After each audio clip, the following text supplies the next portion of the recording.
बिस्मिल्लाहिर्रहमानिर्रहीम जी। Dear students, आज हम converting standard SOP to standard POS के बारे में स्टडी करेंगे।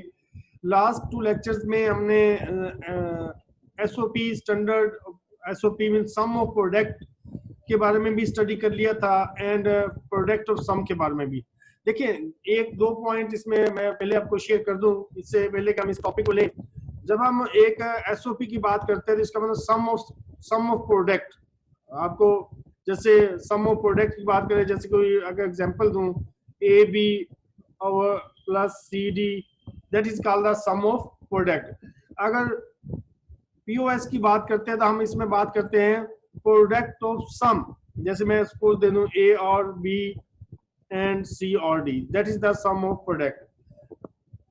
ओके, लेकिन इस पॉइंट में आज जो हम डिस्कस करेंगे ये स्टैंडर्ड नहीं है। अब आप देखेंगे इसमें स्टैंडर्ड, आप कहेंगे स्टैंडर्ड क्यों नहीं है। देखिए, आपके कुल इस पूरी एक्सप्रेशन के अंदर कुल वेरिएबल कितने होने चाहिए, कितने वेरिएबल हैं आप देखेंगे 1 2 3 एंड 4 वेरिएबल। 4 वेरिएबल हैं, लेकिन एक टर्म के अंदर 2 वेरिएबल है। तो स्टैंडर्ड होने की कंडीशन ये है कि जितने टोटल वेरिएबल है हर टर्म के अंदर उतने ही वेरिएबल होने चाहिए। तो इट मींस ये भी स्टैंडर्ड नहीं है, ये भी स्टैंडर्ड नहीं है, तो इसलिए ये इसको हम कहेंगे स्टैंडर्ड नहीं है। तो इसको स्टैंडर्ड बनाने के लिए लास्ट टाइम हमने डिटेल टेक्निक्स सीखी थी कि स्टैंडर्ड कैसे बनाना है, कैसे करना है, तो हमने लास्ट टाइम इसको डिस्कस किया था। लेकिन याद रखें कि अगर आपने एसओपी को पीओएस में चेंज करना है या पीएस को एसओपी में चेंज करना है तो उसका स्टैंडर्ड होना जरूरी है। स्टैंडर्ड होने का मतलब उम्मीद है कि समझ आ गई होगी। मैं सपोज एग्जांपल देता हूं कि ये A B C complement plus A B complement C plus A complement B complement C, इसको हम कहेंगे ये स्टैंडर्ड है। क्यों स्टैंडर्ड है कि इसमें हर टर्म के अंदर टोटल वेरिएबल कितने हैं, इसमें 3, टोटल 3 वेरिएबल्स है, तो हर टर्म के अंदर 3 ही है।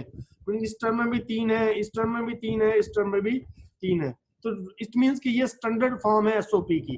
इसी तरह ही पीओएस की भी बात करें तो हर में स्टैंडर्ड होनी चाहिए। जैसे इसकी मैं एग्जांपल अगर आपको इसकी भी पेश करूं तो जैसे मैं इसको ही ले लेता हूं, जैसे ए और बी और सी कंप्लीमेंट, ए और बी कंप्लीमेंट और सी, और ये 2 ले लेता हूं। चलो, ये स्टैंडर्ड है, मतलब हर टर्म के अंदर उसकी नंबर ऑफ जो वेरिएबल्स हैं वो सेम है, वो पूरे हैं, मिसिंग कोई वेरिएबल नहीं होना चाहिए। तो ये 2, उम्मीद है कि 2 पॉइंट्स आपको बहुत क्लियरफाई हो गए होंगे। ये मैंने रिवाइज किया है, इसका रिकैप हो गया कि आपने एसओपी को स्टैंडर्ड में कैसे लेके जाना है और पीओएस को स्टैंडर्ड में कैसे लेके आना है, क्योंकि आगे जब हम कन्वर्जन की बात करेंगे तो ये स्टैंडर्ड में होना शर्त है। एनीहाउ, अब हम अपने कन्वर्जन की तरफ आते हैं कि कन्वर्जन कैसे होगी। बहुत इजी पॉइंट्स हैं, काइंडली अगर तवज्जो से आप सुनेंगे तो इंशाअल्लाह आपको इजीली समझ आ जाएगा। अब इसमें थोड़ा सा उसने एक, मैं इसको थोड़ा सा पॉइंट्स को उसमें लिखे हुए हैं, लेकिन इसने जैसे भी लिखे हैं इसको मतलब सा एक रिव्यू कर देता हूँ। कहते हैं कि एसओपी को पीओएस में या पीओएस को एसओपी में कन्वर्ट करना तो कंडीशन क्या है कि स्टैंडर्ड हो। पहली कंडीशन क्या है कि वो स्टैंडर्ड वैल्यू हो, स्टैंडर्ड एसओपी हो और स्टैंडर्ड पीओएस हो, फर्स्ट वन। सेकंड वन ये है कि binary number are not represented in SOP are represented equivalent POS, therefore to convert from SOP to standard, तो ये स्टेप आपको फॉलो करने पड़ेंगे। फर्स्ट क्या है, evaluate each product term expression, इनके हर टर्म की एक्सप्रेशन जो SOP की है उसको कैलकुलेट करें। बाइनरी नंबर भी कैलकुलेट करने का मतलब है कि उसके बाइनरी नंबर्स को फाइंड आउट करें कि कौन कौन से बाइनरी नंबर्स हैं इसके। फिर उसके बाद binary number is not included, वो निकालें इसमें जो बाइनरी नंबर नहीं है। पहले वो फाइंड आउट करना है कि जो इसमें बाइनरी नंबर है, दूसरी फिर फाइंड आउट करना है जो बाइनरी नंबर नहीं है, और थर्ड क्या है कि इसको पीओएस में लिखना है। इसकी एग्जांपल ये है, इसको मैं लेकर चलता हूँ, ये एग्जांपल है आपकी। वो कह रहा है कि इसको आप पीओएस में चेंज करें।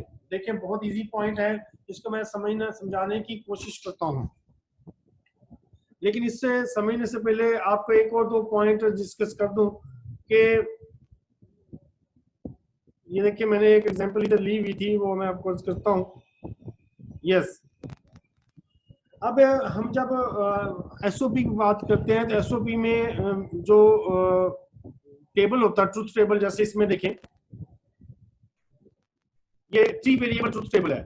जब 3 वेरिएबल ट्रुथ टेबल की बात करते हैं तो इसमें डेफिनेट बात है 3 वेरिएबल ट्रुथ टेबल में थ्री वेरिएबल ट्रूथ टेबल में क्या होता है, ये ए है, सॉरी ये ए है, ये बी है, सी है, मीन 3 इनपुट है। 3 इनपुट में कितने स्टेट्स होंगी, 2 की पावर, हमने पढ़ा 2 की पावर n इज इक्वल 2 की power 3 is equal to 8 state.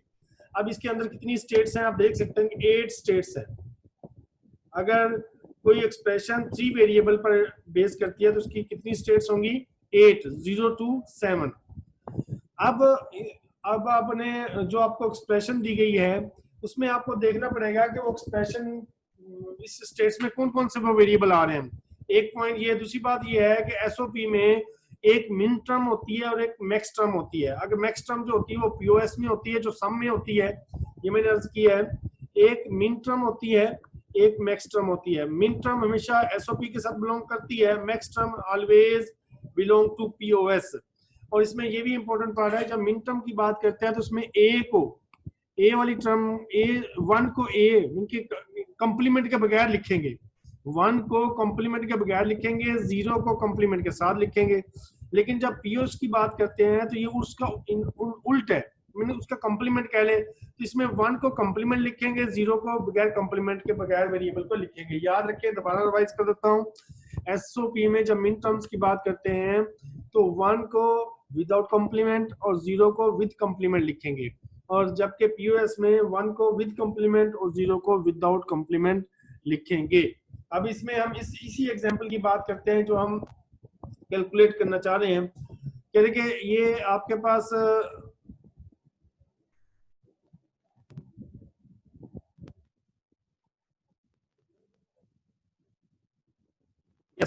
इसी की एग्जांपल की बात कर रहे हैं कि इसमें आप देखें कि ये आपके पास टर्म्स हैं, ये एक टर्म है, 2 टर्म है, 3 टर्म, ये 4, ये 5।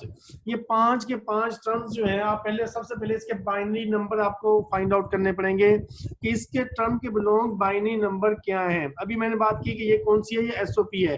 अगर ये बेटा एसओपी है तो डेफिनेट बात है, एसओपी में हमने बात की कि एसओपी के अंदर हमने बात की कि 1 को A1 जो होगा वो वेरिएबल विदाउट कंप्लीमेंट होगा, अगर 0 होगा तो वेरिएबल विद कंप्लीमेंट होगा, जो भी स्टेट होगी। अब इसी में देखें, अब इसमें अगर मैं इसको डायरेक्ट लिखूं बेटा, ये स्टूडेंट्स इसको देखें, ये कंप्लीमेंट के साथ है, जिसका मतलब ये 0 है, ये कंप्लीमेंट, ये भी 0 है, ये भी 0 है, ये कंप्लीमेंट के साथ है, ये भी 0 है, ये बगैर, ये 1 है, ये 0 है, ठीक है। फिर उसके बाद ये 0 है, ये 1, ये 1, फिर 0, सॉरी विदाउट कंप्लीमेंट 1 होता है, 1 0 1 1 1 1। इट मींस के एसओपी में ये ग्रुप मौजूद है, ये ग्रुप जो है एसओपी के अंदर मौजूद है। ये आपने पहले आइडेंटिफाई करने हैं। पहला स्टेप समझ आ गया होगा उम्मीद है। सबसे पहले आपने क्या स्टेप फाइंड करना है कि कौन से ग्रुप जो है एसओपी में मौजूद हैं। तो ये इस तरह आपने ग्रुप को फाइंड आउट करना है। ये 1, ये 3, अब ये 3 ग्रुप है। और ये तीसरा दूसरा स्टेप ये है कि ये ग्रुप किसके बिलोंग है, इस टेबल में देखना पड़ेगा। ये जैसे देखें 0 0 0 0 0 0, पहला क्या 0 है तो इसका मतलब ये आ जाएगा, पहला ग्रुप आ जाएगा 0। सेकंड 0 1 0 ये आ जाएगा, थर्ड 0 1 1 ये आ जाएगा, फोर्थ 1 0 1 सॉरी ये आएगा, फिफ्थ वाला, और 1 1 1 ये 7। मीन ये ग्रुप है, मीन इसके अंदर ये पॉइंट्स आ जाएंगे। तो अब इसमें जो मिन टर्म्स बनेगी, हम इसको अगर मिन टर्म्स की फॉर्म में लिखें तो बेटा ये बहुत इजी है। मिन टर्म्स में क्या आएंगी, इसको एम, मिशन एम से लिखते हैं, ये प्रोडक्ट में लिखी जाती हैं। तो इसमें क्या होगा, 0 2 3 5 और 7, ये आपकी मिन टर्म्स आएंगी जो एक्सप्रेशन गिवन है।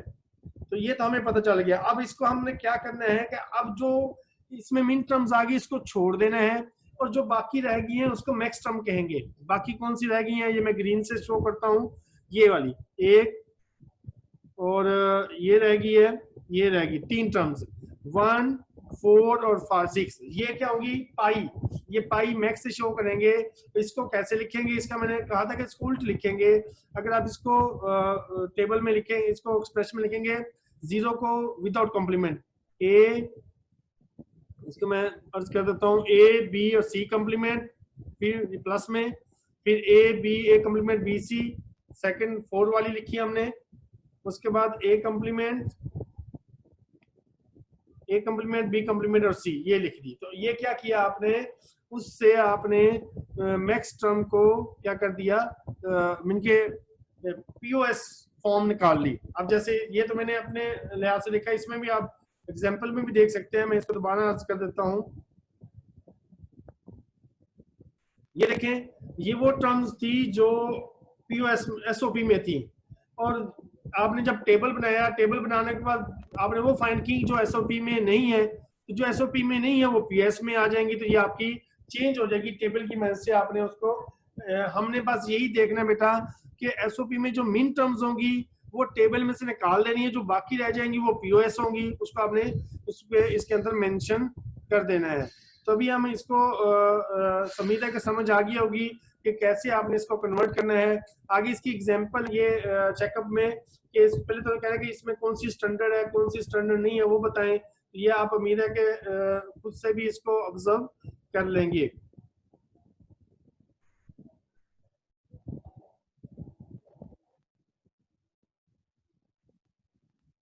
जी मैं ये कह रहा था, इसमें क्वेश्चन ये है चेकअप सेक्शन 4.6 में, तो इसके अलावा convert SOP expression into standard form, ये स्टैंडर्ड फॉर्म में करना है। लेकिन बेसिक जो आज का मेरा पॉइंट था कि हमने एसओपी में एसओपी को पीओएस में और पीओएस को एसओपी में कैसे चेंज करना है। उम्मीद है कि आपको समझ आ गई होगी, आप को अच्छे अंदाज से